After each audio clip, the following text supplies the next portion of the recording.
Бүгінгі видеода бауырды бір айда қалай тазалаймыз сол туралы айтатын боламын.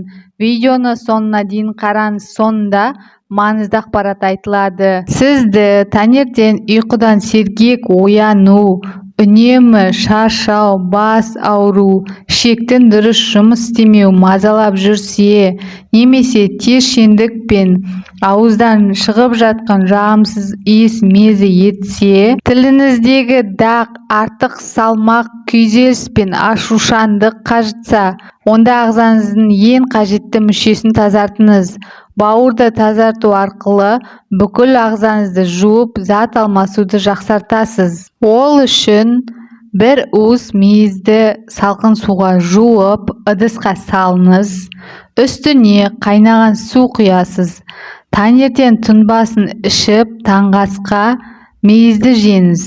Сосын 1 сағаттай ыстық жылытқыш, яғни грелканы бауырыңызға қойып жатыңыз. Емді үзбей 1 ай жүргізсеңіз, күтпеген нәтижеге қол жеткізесіз. Екінші әдіс осы мейізден жасалатын әдіс. 100 грамм құрғақ мейізді ем ретінде қолдансаңыз, әр тамақтан соң шамамен 2 сағаттан кейін мейіз жеуді әдетке айналдырыңыз.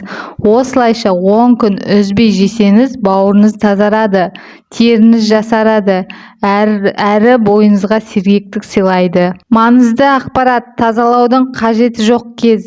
Асқынған холецистит болса, панкреатит немесе гепатит, созылмалы процестердің асқынуы, өт қабында тас болуы, басқа да себептерге байланысты өт жүйенің бұзылуы, жүктілікпен емізу кезінде бауырды тазалауға болмайды. Құрметті бауырлар, ақпарат ұнаса, пайдалы болды деп ойласаңыз, лайк басып, комментарияға өз ойларыңызды жазып, және де достарыңызбен бөлісе жүріңіздер.